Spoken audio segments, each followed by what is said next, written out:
Macmillan Audio presents How to Shop for a Husband by Janice Lieberman with Bonnie Teller.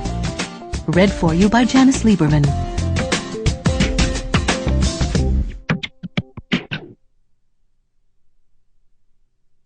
Introduction. My friends and I used to have a running joke. We wouldn't date a guy if we didn't like his shoes. I think it was my friend Roz who first pointed out the problem. But then we all fell in line. Geeky shoes were a non-negotiable no-no, a reason to cross a guy off our unwritten potential husband list, with no further explanation necessary. If a guy had cheap shoes, shiny shoes, shoes with high heels, pretty much any shoes that weren't black or brown, he was a goner. Ixnay. No go. And you know those worn-out, mousy brown sort of fuzzy lace-ups? As if...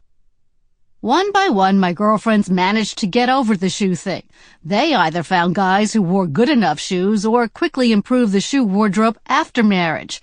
My sister managed to find her future husband in summer camp when they were both 16. But there I was, searching endlessly for the perfectly shod man. Looking back, I have to ask myself, was that any way to shop for a husband?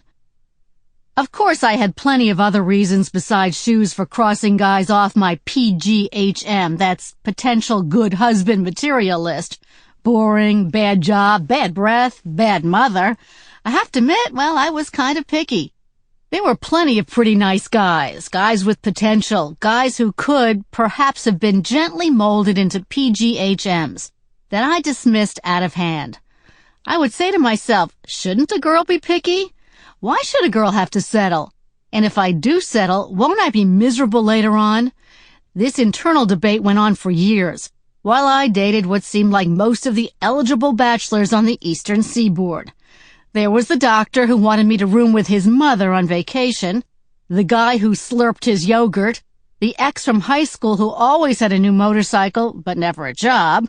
I dated and dismissed, all the while longing for the man with the perfect shoes and the perfect everything else. Once in a while, I would meet a guy who seemed to be up to snuff, shoes and all. Somehow, though, the relationship would stagnate or stall or end up going nowhere fast. Maybe I would console myself. None of these guys was the one meant for me. But where was he? And why was this so freaking hard? While my personal life floundered, I have to admit my professional life took off. In fact, the worse things got in the man department, the better they got at the office. Over time, I worked my way up from covering stories for a local TV affiliate in Buffalo, New York, to becoming a consumer expert on national network news shows. For years, I anchored a daily TV show on CNBC, Steals and Deals, in which we show the world how not to get scammed. On that show, we offered consumers rules for finding the best products, getting the best deals, and closing those deals on the most favorable terms. Then I joined NBC's Today Show, where I became the consumer expert. For a little girl who grew up on Mary Tyler Moore, I was living the life I had dreamed of, the life I had worked so hard for, the life I so wanted. But still, no husband. It felt like a big gaping hole in my otherwise very happy life. The bottom line was this. I was a shopping expert, but I didn't know how to shop for a husband. By the way, does any of this sound familiar to you?